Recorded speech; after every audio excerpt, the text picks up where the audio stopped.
Now, from your weather authority, meteorologist Cody Bailey.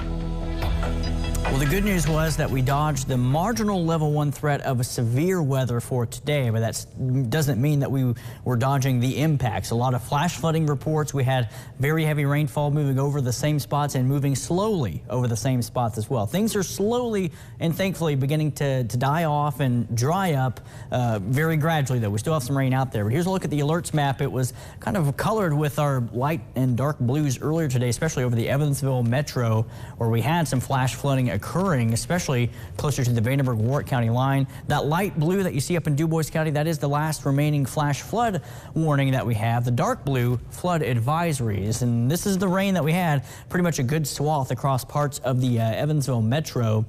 Right over Evansville, and again, like I mentioned, near the county line as well. We'll zoom in a little bit closer so you can see those totals. Our Doppler radar estimating 5 to 5.5 plus inches, including just northeast of Newburgh, where we did have some reports of flash flooding. Our radar estimating 5.7 inches of rain. We had over 5 at the one of the rain gauge reports from a spotter pretty close to the Deaconess Gateway area, again, close to the county line, of just over 5 inches as well. Up in Du Bois County, 5.3, basically between Maltersville and say the Du Bois and Jasper areas there in east central Du Bois County. But outside right now, what we have left is some spots very isolated, but are picking up in intensity again. So not quite the coverage that we had earlier today, but we do have still some pockets of heavier rain. Unfortunately, at least a half hour to 45 minutes ago, moving over the same spots there over northeastern Henderson County. The Spotsville area had quite a bit of rainfall as well. Some pockets of moderate rain on the Posey-Vandenberg County line. Up to the north, some newer development kind of along and just west of I-69 there near the Oakland City area and far eastern Gibson County. Some pockets of heavier rain there right now as well. But not so much on the east side of Evansville, thankfully now. Again, finally letting things slowly and gradually dry out. That's our Diamond Valley Federal Credit Union tower camera downtown Evansville. High atop of Fifth Third Bank, looking out across the river. And on the west side, on a USI's campus from our Austin Homes tower camera. Now, our Owensboro camera got a shot of one of those cold air funnels that we've been concerned about today. Rarely do they reach the ground, but we panned out towards the west as this line was moving through eastern Henderson County. Or again, a really good shot. You can kind of see it there. Hard to see from our vantage point as it got closer to us. Of course, we lost the lack of day, but we do have some video from one of our storm spotters and storm chasers in the area. This was that line from the ground as it moved through eastern portions of Henderson County. Some of our storm spotters were on this as it moved to the east. You can see the cold air funnel.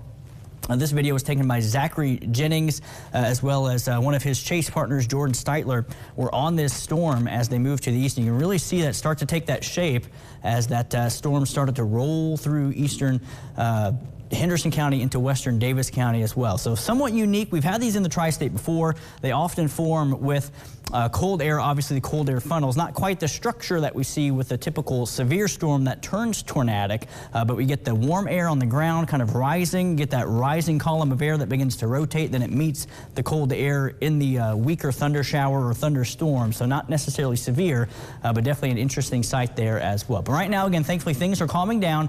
Temperatures across the tri-state are running basically 60 to 65 for the most part. A couple of exceptions, including Santa Claus at 66 and Tell City coming in at 67 degrees. We get a break from the widespread heavy rain over the next couple of days. Could have some pockets of heavier, more numerous showers and storms northwest of Evansville Thursday afternoon and evening, and then the widespread event holding on until we get to Friday. So here's an updated future tracker. The next couple of hours, things really begin to fade away and dry out, but we will stay mostly cloudy, lows in the upper 50s to low 60s. Tomorrow will be in the upper 60s to low 70s, depending on how much sunshine we see. Future tracker kind of going back and forth on breaking out the sunshine, mixing with clouds and those isolated showers and thunder showers. Others keep us a little bit more cloudy, or at least increase the clouds later in the late morning to early afternoon, keep those temperatures down. So it's going to be kind of an off and on 50-50 shot for our shower and storm chances tomorrow. But but we should at least have a dry first half of the day on Thursday up until midday. And then here comes that first batch of more numerous showers and storms Thursday evening.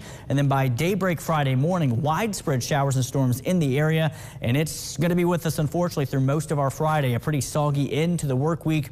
And that looks to linger at least into early Saturday morning. Some of the late guidance this evening is actually kicking it out of the area by Saturday. Others linger and stall out that system, giving us more rain on Saturday. So still some uncertainty there for the weekend. But tonight, again, we dry out with temperatures falling into the low 60s, upper 60s to low 70s for tomorrow. And then we do get back to a warmer pattern once the rain starts to come to an end. By the end of the weekend, mid 80s on Sunday, then low to mid 80s for Monday and Tuesday, where we could see a few more showers yet again by late Tuesday evening.